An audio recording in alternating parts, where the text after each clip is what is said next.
Nick's heart. He stalked in the man's slipstream toward the rear of the house, then cut under the south portico and took up a post next to a door of break-proof glass. He could see inside, down a long corridor lined with landscapes, family portraits, and a few classical pieces in marble. His fingers closed on an acrylic box the size of a pack of cigarettes in his pocket. He stood close to the white circle next to the door, where access cards were swiped. Widener came around the corner at the far end of the hall and walked straight toward him. Nick waited, calm. Because it was dark outside and light within, he knew that Widener could see only his own reflection, but that did little to kill the eerie feeling of staring eye to eye at his target. Widener came closer, until he was 6 feet away, then turned right down a hall as Nick pressed a button on the side of his device. It was a Proxmark amplifier, he'd built it himself, that boosted the signal between the key fob in Widener's pocket and the receiver by the door. The lock slid back with an expensive, beautifully engineered silence. Nick opened the door an inch, waited a few seconds, then entered, trailing Widener on the long runner across the herringbone floor. He was moving away from the living room toward a set of stairs that led to the upper floors, where Widener would be most vulnerable. Nick followed him as he went upstairs and disappeared into the bedroom suite. Nick didn't enter, just listened to the sounds of running water as he continued to the top floor and turned left into Widener's office. An antique desk commanded half the room, facing the windows and a sitting area with 2 club chairs, a sofa, and a wall-mounted television. Moonlight filtered in. Nick looked over the frames on the wall.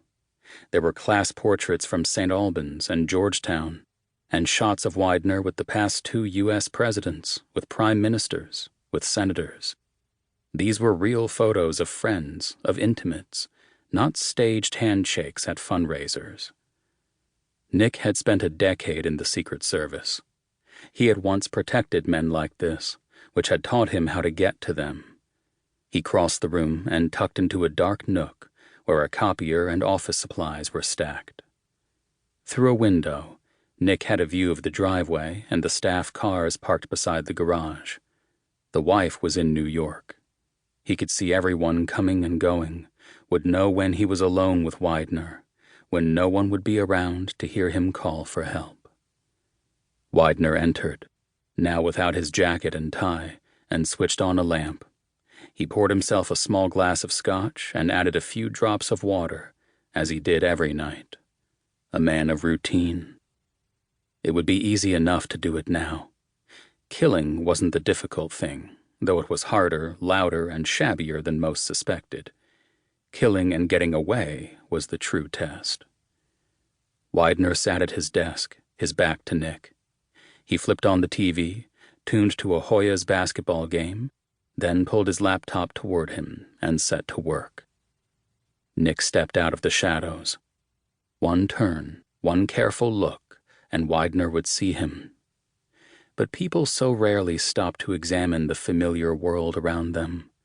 We walk blindly through this life. This was the most difficult part, to hold, silent and still, in the same room as the mark, even as the adrenaline raced through his body like flame up a fuse. Time was his weapon, isolating them. Nick watched through the window as the housekeeper pulled out in her Honda. Malcolm Widener would have a place in the history books, but at the end of the day, he was just a man, sitting alone and vulnerable. Following someone this closely inevitably created sympathy. Nick used it as a tool to put himself inside a target's head. Now he tuned it out. This was a job, and he was a professional. The gate opened and closed. One guard remained on the property, finishing his patrol before he went to check the security feeds from a post inside the pool house. There were no cameras here. Nick was inside the sanctum. It was time. He closed on Widener with silent steps, stood behind him, and touched his fingers to the sheath.